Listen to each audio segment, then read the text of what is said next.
আমাদের দেশে শীতকালীন সবজির মধ্যে বাঁধাকপি একটা। বাঁধাকপি খায় না এমন কোনো দেশ নেই। পৃথিবীর সব দেশেই বাঁধাকপি ভীষণভাবে খাওয়ার প্রচলন এবং বিভিন্নভাবে খেয়ে থাকে সবাই।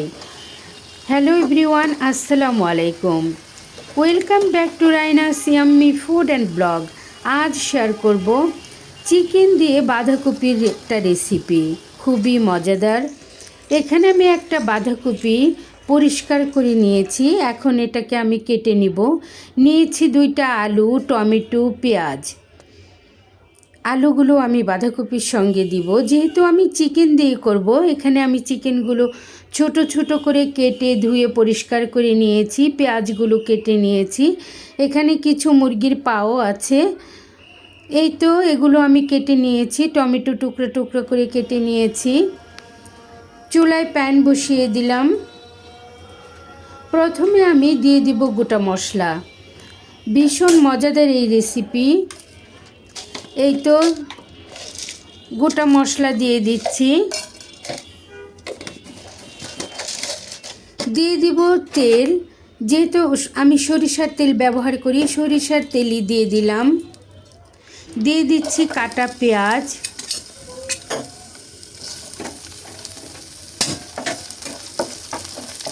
কাটা পেঁয়াজ দিয়ে ভালোভাবে নেড়ে চেড়ে একটু ভেজে নিচ্ছি।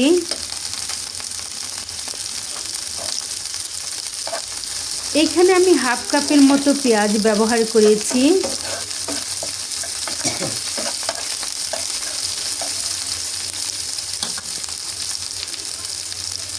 পেঁয়াজগুলো একটু ভাজা হলে এখানে আমি অন্যান্য সব মশলা অ্যাড করব।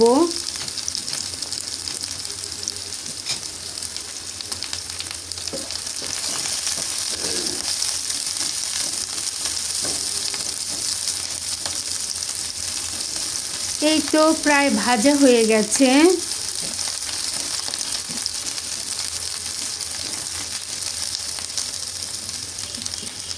এখন এখানে আমি দিয়ে দিব আদা রসুনের পেস্ট। আদা এবং রসুন একসঙ্গে ব্লেন্ড করা, ওখান থেকে 2 টেবিল চামচ আদা রসুনের পেস্ট দিয়ে দিব। আদা রসুনগুলো আমার ফ্রোজেন, এর জন্য কেটে দিচ্ছি।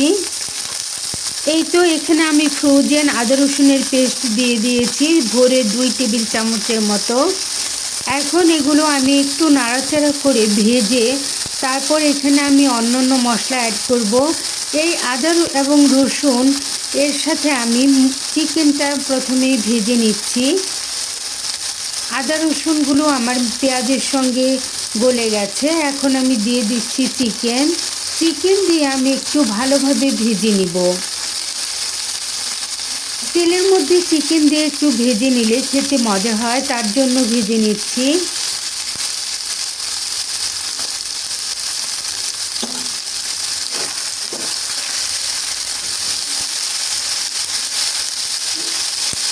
এই তো একটু নাড়াচাড়া করে ভেজে নিচ্ছি।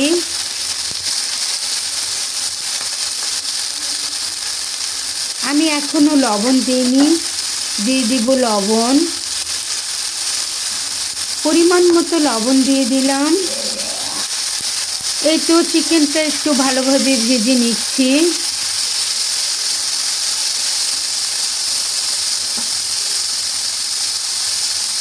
এপিট ওপিট নাড়াচাড়া করে একটু ভেজে অন্যান্য মশলা দিয়ে দিব।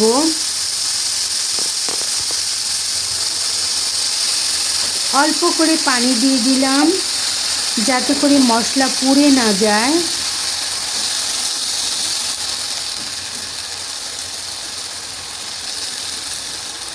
এখন দিয়ে দিচ্ছি হলুদ, মরিচ, ধনিয়ার গুঁড়া। হলুদ, মরিচ, ধনিয়ার গুঁড়া এখানে আমি ভরে 1 টেবিল চামচ ব্যবহার করেছি।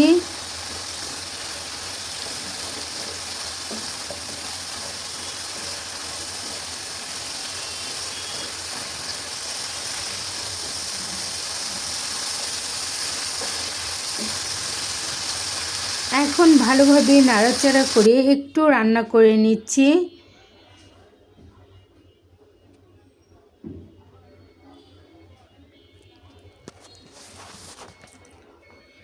দিয়ে দিলাম টমেটো।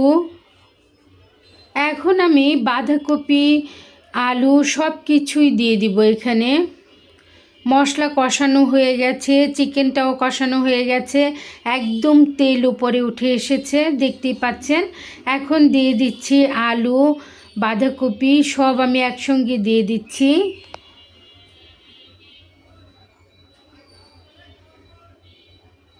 সব কিছু দিয়ে এখন আমি ঢেকে দিব।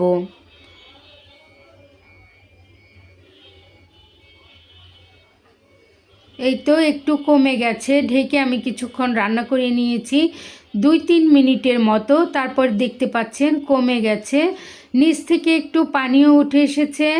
এখন আবার ঢেকে কিছুক্ষণ রান্না করব। এভাবেই ঢাকবো আর রান্না করতে থাকবো। দেখতে পাচ্ছেন কতটা পানি উঠে এসেছে।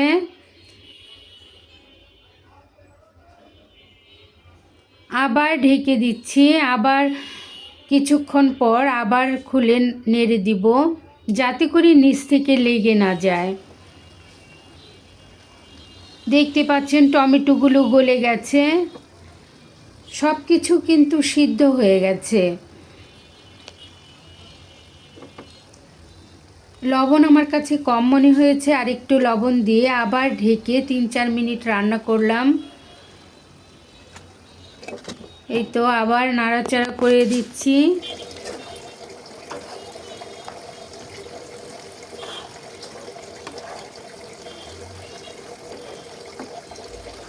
এভাবেই রান্না করব আর নাড়াচাড়া করতে থাকব। সব কিছু মোটামুটি সিদ্ধ হয়ে গেছে, একদম পানি না শুকানো পর্যন্ত আমি রান্না করতে থাকব। যেহেতু আমি কোনো ধরনের ঝোল রাখবো না বা মাখা মাখাও রাখবো না, একটু ভুনা ভুনা টাইপের করব, এর জন্য সব পানি নিচ থেকে একদম শুকিয়ে গেলে তারপর আমি নামিয়ে নিব।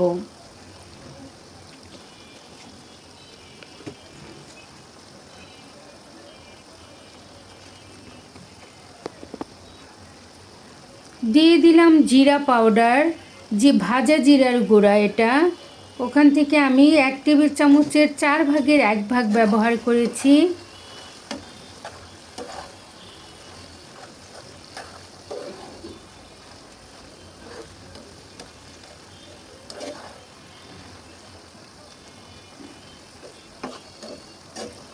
এই তো সব কিছু খুব সুন্দর করে সিদ্ধ হয়ে গেছে।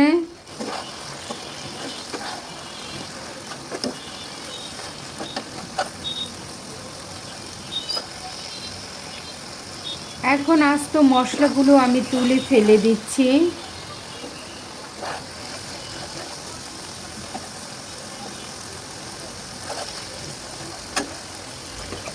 আস্ত গরম মশলা যে দিয়েছিলাম, সব গরম মশলা আমি তুলে ফেলে দিলাম।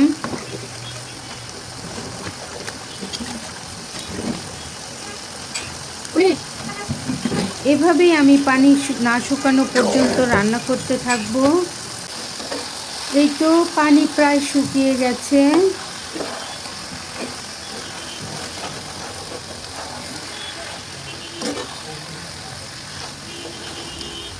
বাঁধাকপির আর নতুন আলু দিয়ে মজাদার এই রেসিপিটা কিন্তু ট্রাই করতে পারেন, খুবই মজার। যে কোনো রুটি, ভাত, পরোটা, পোলাও সব কিছুর সাথে খেতেই খুবই মজা। আমার রান্নাটা হয়ে গেছে, দেখতেই পাচ্ছেন। এখন আমি আরেকটু নাড়াচাড়া করে নামিয়ে নিব। নতুন আলু আর টমেটো দিয়ে বাঁধাকপির এই রেসিপিটা কিন্তু ফলো করতে পারেন। আমার এই রান্নাটা কিন্তু খুবই মজা হয়েছিল। আমার পাশে থেকে মজাদার এই রেসিপিটা দেখার জন্য সবাইকে অসংখ্য অসংখ্য ধন্যবাদ। আসসালামু আলাইকুম।